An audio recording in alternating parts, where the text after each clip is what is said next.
Hello dear students, welcome to this amazing session. So in this particular session, we'll be discussing about the physiographic division of India. So students, like we have divided India politically into several states and union territories, in the same way, on the basis of its physical features, we can divide India into 6 physical divisions. Let's check it out. So basically, here we have India. Let's draw a map of India.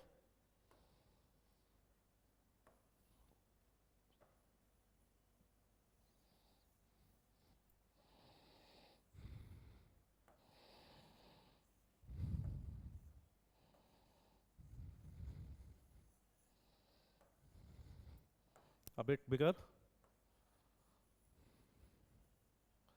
So basically, if you check the map of India, so in the northern side, we have the Himalayan mountain ranges. Here we have the Himalayan mountain ranges. Then there are several rivers which are originating from this Himalaya, like Ganga, Yamuna. From this side we have Brahmaputra. Then this side we have Indus, Jhelum, Chenab, Ravi, Beas, and Satluj. So these rivers have brought huge amount of sediment load, and it has deposited all these sediments in the downhill region in this plain area, making a very vast fertile plain known as the Great Gangetic Plain or the Great Northern Plains. So the first division is the Great Himalayas. The Great Himalayas. Then here we have the Great Northern Plains. This is the most fertile region of India. In fact, it is regarded as the granary of India. Then down below we have the Peninsular Plateau region, which is the oldest landmass of India. This Peninsular Plateau of India, it is also regarded as the Plateau of Plateaus. Here we will be having Malwa Plateau, then Bundelkhand, Baghelkhand, Chota Nagpur Plateau. Here we have this Deccan Plateau. So this region is regarded as Plateau of Plateaus. This side we have the Western Ghats. This side we have the Western Ghats. Then similarly, in the extreme western side, we have the deserts. We have the deserts. So the other divisions will be, this is the Peninsular Plateau. Then this side, here we have the island territories also. This side we have Lakshadweep, and this side we have the Andaman Nicobar. So these are the island territories. These are the island territories. Then of course, this side we have the desert regions. And friends, apart from this, India has a very vast coastline. We have 9 coastal states. So here we can see that this is the coastline. This is the western coastal plain, and here we have the eastern coastal plain. In fact, this western coastal plain, it itself has been divided into several divisions. Like here you can see that this is the Kathiawar coast, then we have the Konkan coast, then we have this Kannada coast, then we have this Malabar coast. This side we have the Coromandel coast, then here we have the Utkal coast, or here we have this northern Sarkars, then we have the Utkal coast. So this way, this coastal plain of India, it can be further subdivided into several divisions. So starting with the Great Himalayas part. This Great Himalayan part has been formed by the collision of Indian plate with the Eurasian plate. Indian plate, basically this particular portion, it was the part of Gondwana land. It was the part of Gondwana land.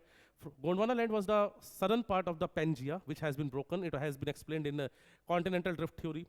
So this part, when it has got drifted and broken away from the Gondwana land, so this part has moved towards the northern side, and when it collided with the Eurasian plate, then it compressed the Tethys sediment which was located between these two land masses.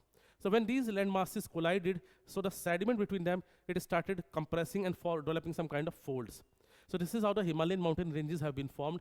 These are the youngest folded mountain ranges of the earth, and still their formation is continued. Still the Himalayan mountain ranges, they are gaining altitude. In fact, recently, the Foreign Ministry of Nepal and China, they have officially declared that the height of Mount Everest has increased by 0.86 centimeter.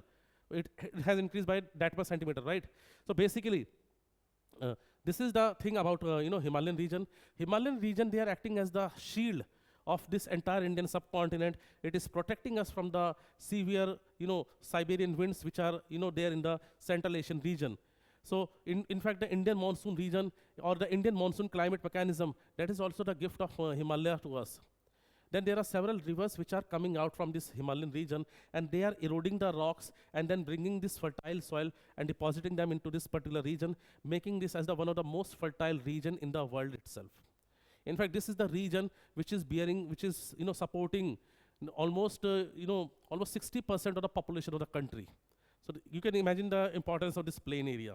In fact, it is the major region which is having contribution of agro products in the world itself. Then after this, we have this Peninsular Plateau. So I told you that Peninsular Plateau is the oldest landmass of Earth. It is the oldest landmass of India, and it is rich. It is particularly rich in minerals. If we talk about this Himalayan region, so Himalayan region is comparatively rich in flora and fauna. But if we talk about this Peninsular Plateau, then it is rich in this forest resources also, and it is also rich in mineral resources. There are several plateaus here which are having very large reserves of iron ore, aluminium. Then there are some mines of copper in here. There are some mines of diamond like Panna, right? So basically, this region is particularly mineral-rich region. For example, this Chota Nagpur Plateau. This Chota Nagpur Plateau, it is basically referred as the mineral heart of India. It is famous for coal mines. Coal mines like Raniganj, Jharia, Bokaro, Karanpura, Ramgarh. These are some of the prominent coal mines which are having very huge potential of coal reserves, and these are the main supplier of coal-based. These are the main supplier to the coal-based industries. Then after this, we have the island territories. So here we have the Lakshadweep Islands. Lakshadweep Islands are the coral islands. These are basically the part of Reunion Island, which have been drifted away from there when the Indian landmass was drifting towards Eurasian landmass. Then here, these are the Andaman Nicobar Islands. Andaman Nicobar Islands, you'll be surprised to know that these are the exposed part of Himalayan Arakan-Yuma mountain system. I'm saying yes, I'm claiming it. That it is the exposed part. It is the Andaman Nicobar. These are the part of Himalayan system. How? See, this side, this is the entire region of Himalayan mountain ranges. Then this side we have the Arakan-Yuma mountain system. And after this, this ranges submerges. This side we have the Purvanchal Himalaya. Its extension in the Myanmar is Arakan-Yuma. Then after this, it is re-exposed in the form of islands. So these Andaman Nicobar Islands, these are the exposed part of the Himalayan Arakan-Yuma mountain system. In fact, it has volcanic origin. There are certain volcanoes like Barren Island, which is the only active volcano of India. Then again, there is another volcano known as Narkundam that is also located here. So this region is famous for all these things. Then of course, how can we forget this Western Ghat region? So friends, basically in India, in world basically, there are 36 biodiversity hotspots, extreme biodiversity rich regions. So there are 36 biodiversity hotspots in the world. Out of these 36 biodiversity hotspots, 4 are located in India. 4 are located in India. 4 biodiversity hotspots. 4 biodiversity hotspots. Okay, these are one, the Himalayan region. Then we have the Western Ghats, which is another biodiversity hotspot. Then this region is also a biodiversity hotspot.